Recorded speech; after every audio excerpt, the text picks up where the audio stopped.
I always thought my stepmom, Clara, was the perfect wife to my dad.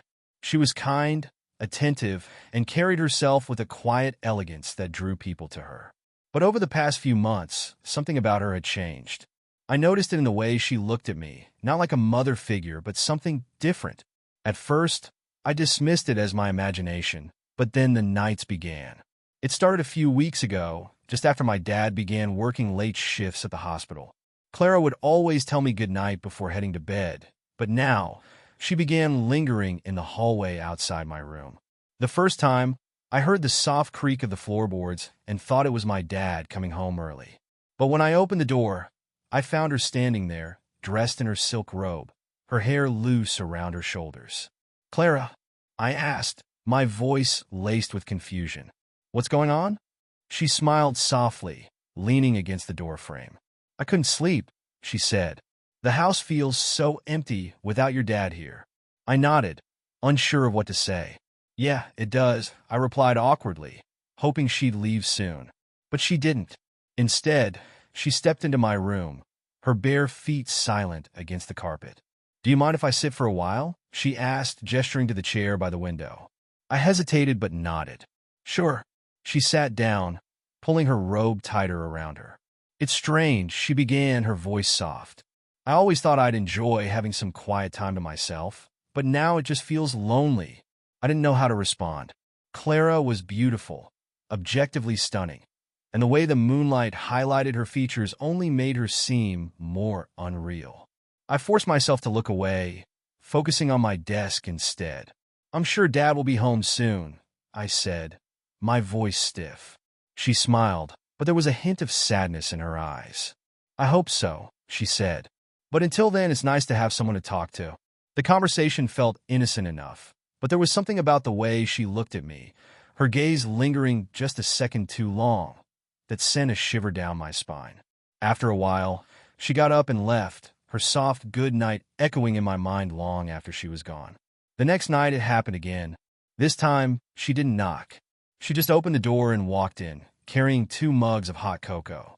"I figured you might be up," she said with a small smile, handing me a mug. "Thanks," I said, taking it from her. "But it's late. Shouldn't you be in bed?" She shrugged, sitting down on my bed this time. "I wasn't tired," she said simply, "and I thought you might appreciate the company." I hesitated, unsure of what to do. There was nothing overtly inappropriate about her actions, but the way she positioned herself, so close, her robe slipping slightly off her shoulder, made me feel uneasy. "Clara," I began, setting my mug on the nightstand. "Is everything okay?" She tilted her head, her expression soft but unreadable. "Why wouldn't it be?" she asked. "I don't know," I said, rubbing the back of my neck. "It just seems like you're acting different." Her smile faltered for a moment, but then she laughed softly. "You're imagining things, Jake," she said, reaching out to pat my hand. "I'm just trying to get through these long nights like you are." Her touch lingered a second too long before she pulled away, her fingers brushing against mine as she did. My heart raced, but I forced myself to stay calm. "Maybe you should try sleeping," I said, my voice firmer than I intended. "It might help." She nodded slowly, her smile returning. "You're right," she said. "Good night, Jake." But as she left, I couldn't shake the feeling that this was only the beginning. The nights didn't stop. If anything, they became more frequent. Clara's visits turned into a routine, and each time she lingered a little longer, her presence more unsettling. It was subtle at first, her sitting on the edge of my bed instead of the chair, brushing her hair back in a way that drew attention to her delicate features. But with each passing night, her actions became harder to ignore. One night, I woke up to the sound of my door opening. The clock read 2:14 a.m. I squinted through the darkness to see her silhouette standing in the doorway. She wasn't carrying cocoa this time, and she wasn't dressed in her robe. Instead, she wore a tank top and shorts, the kind of casual outfit that felt oddly out of place at this hour. "Clara," I said, sitting up, my voice heavy with sleep. "What's going on?" "I couldn't sleep," she said softly, stepping inside. "I just needed to be around someone." Her words sent a chill through me. There was a vulnerability in her tone that I hadn't noticed before, but it was accompanied by something else, something that made my stomach twist in knots. Do you want me to call Dad?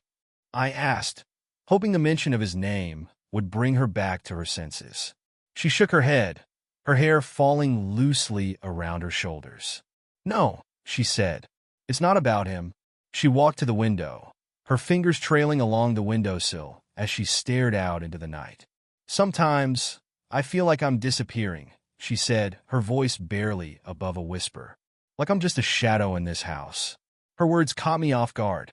Clara had always seemed so composed, so confident. Hearing her speak like this felt almost wrong, like I was intruding on a moment I wasn't meant to witness. You're not a shadow, I said, unsure of what else to say. You're important. She turned to me then, her eyes glistening in the moonlight. Do you really mean that? She asked, her voice trembling. I hesitated, the weight of her gaze pressing down on me. Of course, I said finally. You mean a lot to Dad. And to me. Her lips curved into a faint smile, but it didn't reach her eyes. She took a step closer, and I felt my chest tighten. Thank you, she said softly. I don't hear that enough. The room fell into an uneasy silence, broken only by the faint hum of the ceiling fan. I could feel the tension building between us, an invisible thread pulling us closer together. It was suffocating, and I knew I needed to end this. Clara, I said, my voice firm. You should get some rest. It's late. She nodded slowly, her gaze dropping to the floor. You're right, she said. I'm sorry if I made you uncomfortable. Her words surprised me, and for a moment, I felt a pang of guilt. You didn't, I said quickly, though I wasn't sure if it was the truth. I just think you'll feel better in the morning. She smiled faintly, her eyes meeting mine. Good night, Jake, she said, her voice soft. As she left the room, I couldn't shake the feeling that something had shifted between us. Her vulnerability, her sadness, it all felt too real, too raw. And yet, there was an undercurrent of something darker, something I couldn't quite name. The following night, I decided to set some boundaries. I couldn't keep letting her invade my space like this, no matter how much I cared about her. But when I locked my door before bed, I felt a strange sense of unease, as though I was crossing a line I couldn't uncross. Around midnight, I heard the familiar creak of the floorboards outside my room. My heart pounded as I stared at the door, waiting for her to knock. But she didn't. Instead, I heard her voice, muffled through the wood. Jake, she called softly. Are you awake? I hesitated, my throat tight. Yeah, I said finally. What's up? There was a pause, and then the doors locked. I swallowed hard, my chest tightening. Yeah, I said. I just wanted some privacy. Her silence stretched on for what felt like an eternity, and I began to wonder if she had left. But then I heard her sigh, soft and resigned. Okay, she said. Good night. The sound of her footsteps retreating down the hall should have brought me relief, but instead, it left me feeling hollow. I lay awake for hours, staring at the ceiling, my mind racing with thoughts I couldn't control. When morning came, I found her in the kitchen, her back turned to me as she prepared breakfast. She didn't acknowledge me when I entered, and the silence between us felt heavier than ever. Clara, I said, my voice hesitant.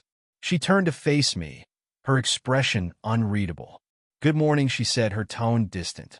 I just wanted to say I'm sorry about last night, I said, my chest tightening. I didn't mean to upset you. Her lips curved into a faint smile, but it didn't reach her eyes. It's fine, she said. I understand, but the way she said it made me feel anything but reassured. The uneasy silence between us lasted all day. Clara's usual warmth and energy were replaced with a quiet detachment, and every interaction felt strained. I couldn't shake the feeling that I had crossed a line by locking the door the night before, but I also knew I couldn't keep letting things escalate. That evening, after dinner, she retreated to her room early, leaving me alone in the living room. I sat there for hours, staring at the flickering glow of the television, but not really watching. My thoughts were consumed by her, by the way she had looked at me, the way her voice had trembled when she spoke. It was like she was trying to tell me something without saying the words. Eventually, I decided to go to bed. The house was quiet as I made my way down the hall, but when I passed her door, I hesitated. The faint sound of muffled crying reached my ears, and my chest tightened. For a moment, I considered knocking, but I told myself it wasn't my place. Instead, I went to my room and shut the door behind me. I didn't lock it. Sometime in the middle of the night, I woke to the sound of my door creaking open. My heart leapt into my throat as I sat up, squinting in the darkness. Clara stood in the doorway, her figure outlined by the faint light from the hallway. "Jake," she said softly, her voice barely audible. "Can I come in?" I hesitated, every instinct screaming at me to say no. But the vulnerability in her tone stopped me. "Yeah," I said finally. "What's wrong?" She stepped inside, closing the door behind her. She was wearing her silk robe again, the fabric clinging to her figure as she moved. "I couldn't sleep," she said, her voice trembling. "I kept thinking about everything." I swallowed hard, my chest tightening. "Clara, I need to say something," she interrupted, sitting down on the edge of my bed. Her hands were trembling as she clasped them in her lap. "I know I've been acting strange lately, and I know I've made you uncomfortable." "It's okay," I said quickly, though we both knew it wasn't. "No, it's not," she said firmly. "You're a good person, Jake, and you deserve better than this. Better than me." Her words sent a jolt of panic through me, and I reached out without thinking, placing a hand on her arm. "Clara, don't say that," I said. "You're not a bad person." She looked at me then, her eyes glistening with unshed tears. "I don't know who I am anymore," she whispered. "Your dad's always gone, and I feel so lost. And then there's you." Her voice broke on the last word, and I felt my heart sink. "What about me?" I asked, my voice barely above a whisper. She hesitated, her gaze dropping to her hands. "You remind me of him," she said finally. "But you're also so different. You're kind and thoughtful in a way he's never been. And when I'm around you, I don't feel so alone." Her confession hung in the air, heavy and suffocating, and I didn't know what to say. Part of me wanted to comfort her, to tell her everything would be okay. But another part of me, the part one didn't want to acknowledge, felt something else entirely. "Clara," I began, my voice trembling. "This is complicated." "I know," she said quickly, her gaze snapping back to mine. "And I don't expect you to feel the same way. I needed you to know." Her words sent a wave of emotions crashing over me, and for a moment, all I could do was stare at her, my mind racing. "I don't know what to say," I admitted finally. "You don't have to say anything," she said softly, her hand moving to rest on mine. Her touch was warm, comforting, and I felt my resolve begin to crumble. "Clara," I said again, my voice barely audible. "I don't think this is right." "Who decides what's right?" she asked, her voice trembling. "Society? Strangers who don't know us, who don't understand." Her words echoed in my mind, and I felt myself slipping, the weight of her gaze pulling me under. Before I could think better of it, I leaned in, my lips brushing against hers in a kiss that was hesitant and desperate all at once. She froze for a moment, her breath hitching, and I felt a surge of panic. But then she responded, her hand moving to the back of my neck as she deepened the kiss. The world seemed to fall away, leaving only the two of us, our breaths mingling in the quiet of the room. When we finally pulled apart, we were both breathing hard, our foreheads pressed together. "This changes everything," I said, my voice trembling.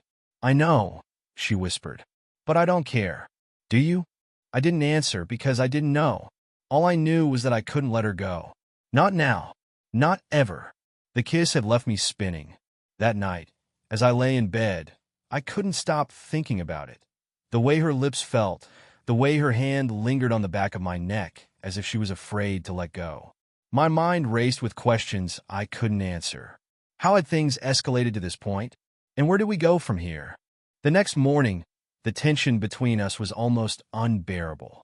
Clara acted like nothing had happened, moving around the kitchen with her usual grace. But when our eyes met, there was a flicker of something unspoken between us, a silent acknowledgement of the line we had crossed. I sat at the table, poking at my breakfast, my appetite non-existent. The words I wanted to say were trapped in my throat, suffocated by a mix of guilt and longing. Clara poured herself a cup of coffee, her movements deliberate, as if she was trying to maintain control.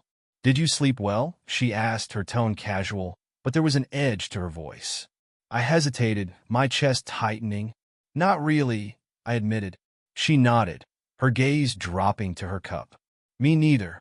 The silence stretched between us, heavy and suffocating. I wanted to ask her what we were doing, where this was going, but the words wouldn't come. Instead, I mumbled an excuse about needing to run errands and left the house, desperate to escape the tension.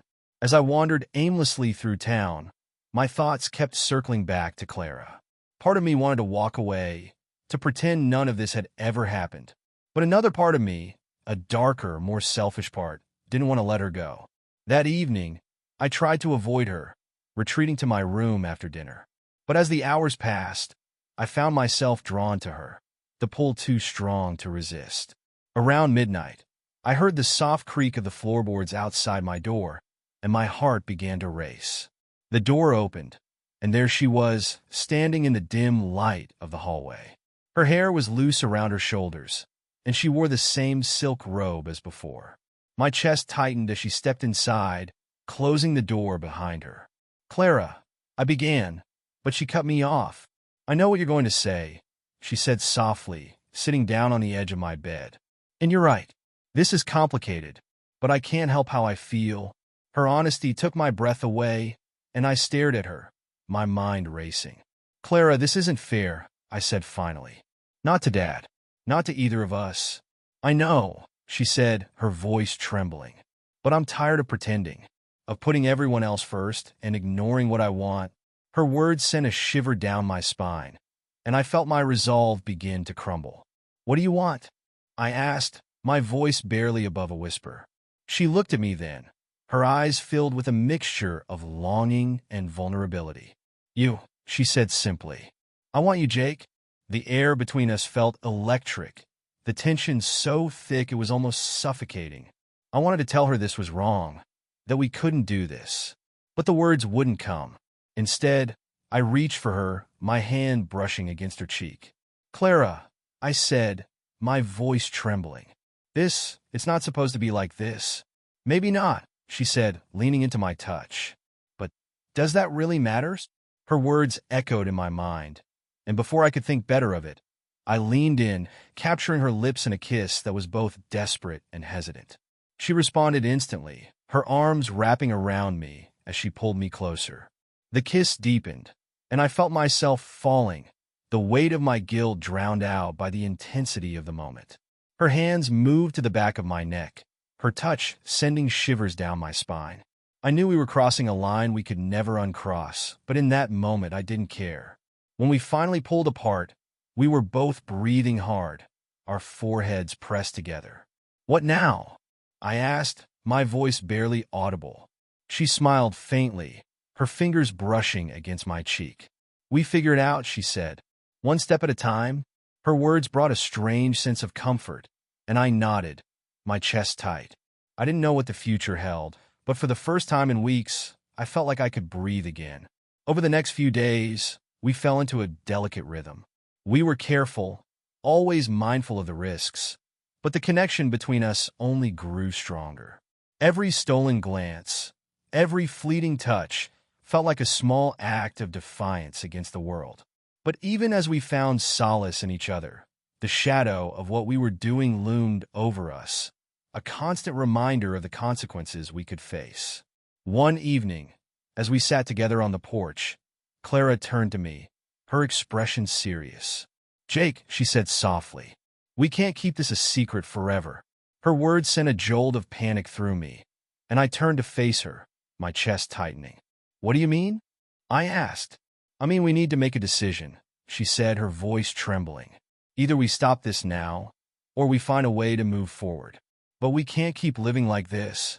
Her words hit me like a punch to the gut, and I felt the weight of everything we had been avoiding come crashing down around us.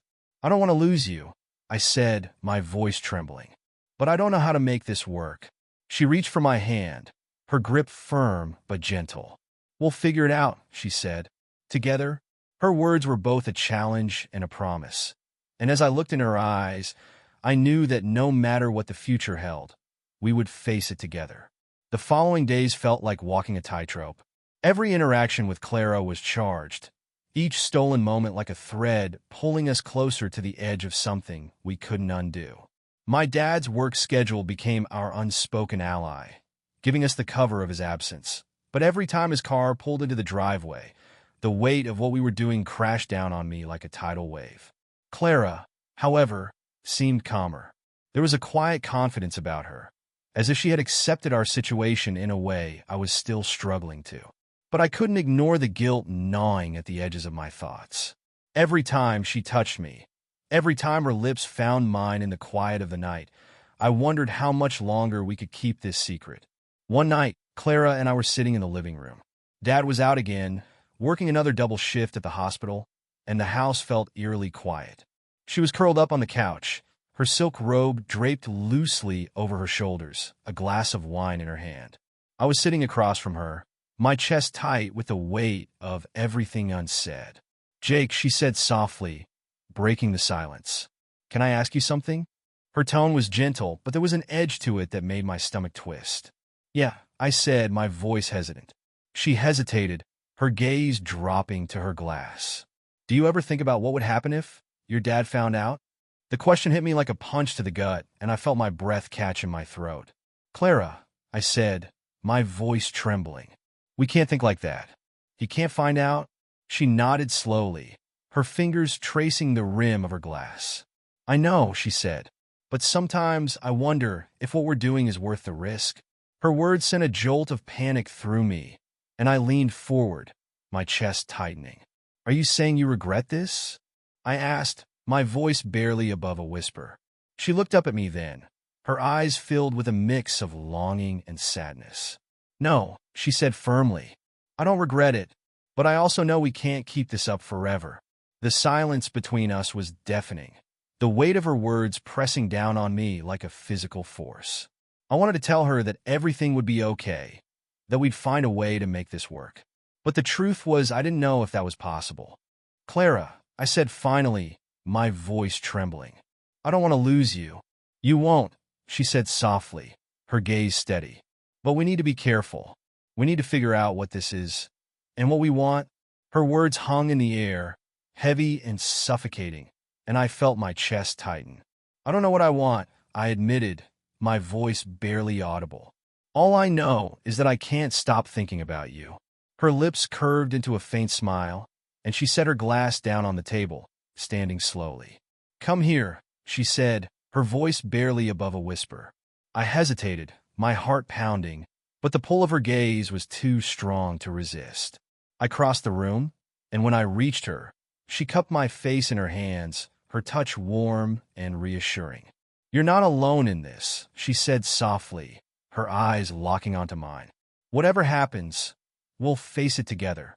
Her words sent a wave of relief and something else, something darker, through me. Before I could think better of it, I leaned in, capturing her lips in a kiss that was both desperate and tender. She responded instantly, her arms wrapping around me as she pulled me closer. The kiss deepened, and I felt myself falling, the weight of my guilt drowned out by the intensity of the moment. Her hands moved to the back of my neck, her touch sending shivers down my spine. I knew we were crossing a line we could never uncross, but in that moment I didn't care. When we finally pulled apart, we were both breathing hard, our foreheads pressed together. "This changes everything," I said, my voice trembling. "I know," she whispered, "but I don't care." "Do you?" I didn't answer, because I didn't know. All I knew was that I couldn't let her go. Not now. Not ever. The following weeks were a blur of stolen moments and whispered promises. We became experts at hiding our secret, careful to avoid any slip-ups that might raise suspicion. But the closer we grew, the harder it became to ignore the inevitable. We couldn't keep this up forever. One evening, as we sat together on the porch, Clara turned to me, her expression serious. "Jake," she said softly, "we need to make a decision." Her words sent a jolt of panic through me, and I turned to face her, my chest tightening. "What do you mean?" I asked. "I mean, we can't keep living like this," she said, her voice trembling. "Either we stop this now, or we find a way to move forward. But we can't stay in limbo." Her words hit me like a punch to the gut, and I felt the weight of everything we had been avoiding come crashing down around us. "I don't want to lose you," I said, my voice trembling. "But I don't know how to make this work." She reached for my hand, her grip firm but gentle. "We'll figure it out," she said. "Together." Her words were both a challenge and a promise. And as I looked in her eyes, I knew that no matter what the future held, we would face it together. The weight of Clara's words lingered long after our conversation ended. I lay in bed that night, staring at the ceiling, my mind racing with thoughts of her. Every stolen moment, every kiss replayed in my head like a loop I couldn't escape. I knew she was right. We couldn't keep living like this. But the idea of losing her was unbearable. The next morning, the air between us was charged with unspoken tension. Clara moved around the kitchen with her usual grace, but there was a tightness to her movements, a subtle stiffness that hadn't been there before. I watched her from across the table, my chest tightening as I struggled to find the right words. "Clara," I said softly, breaking the silence. She looked up, her expression guarded. "Yes, I've been thinking about what you said," I began, my voice trembling. "And you're right. We need to figure out where this is going." Her gaze softened, and she set down her coffee cup, her hands trembling slightly. "Jake, I don't want to pressure you," she said. I need to know that I'm not alone in this." "You're not," I said quickly, my heart pounding. "But I don't know how to make this work. I don't know if we can."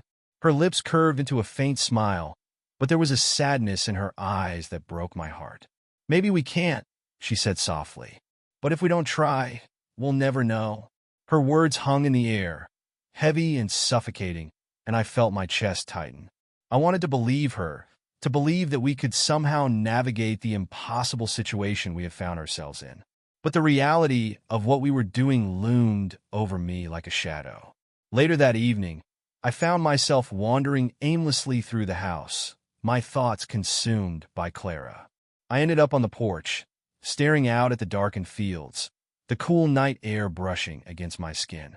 I didn't hear her approach until she was standing beside me, her presence warm and comforting. "Couldn't sleep?" she asked, her voice soft. I shook my head, my gaze fixed on the horizon. "Too much on my mind?" She nodded, leaning against the railing beside me. "Me too." For a moment, we stood in silence, the only sound the distant chirping of crickets. But then she turned to me, her eyes searching mine. "Jake, do you regret this?" "Us?" Her question took me by surprise, and I felt my breath catch in my throat. "No," I said finally, my voice barely above a whisper. "But that doesn't mean I'm not scared." She reached for my hand, her touch warm and reassuring. "I'm scared too," she admitted. "But I'd rather face the fear than lose you." Her words sent a wave of emotion crashing over me, and before I could think better of it, I pulled her into a hug. She melted into my arms, her head resting against my chest, and for the first time in weeks, I felt a sense of peace. "We'll figure this out," I said softly, my voice trembling. "I don't know how, but we will." She nodded against me, her arms tightening around my waist. "Together," she said, her voice filled with quiet determination. The days that followed were a blur of stolen moments and whispered promises. We grew more careful, more deliberate in our actions, but the connection between us only deepened. Every glance, every touch felt like a lifeline, a small act of rebellion against the world. But as much as we tried to hold on to our secret, the cracks in our facade began to show. My dad's questions grew more pointed, his gaze sharper whenever he caught us in the same room. Clara brushed off his concerns with practiced ease, but I could feel the walls closing in. One evening, as we sat together on the couch, the tension between us finally boiled over. Clara reached for my hand, her grip firm but trembling.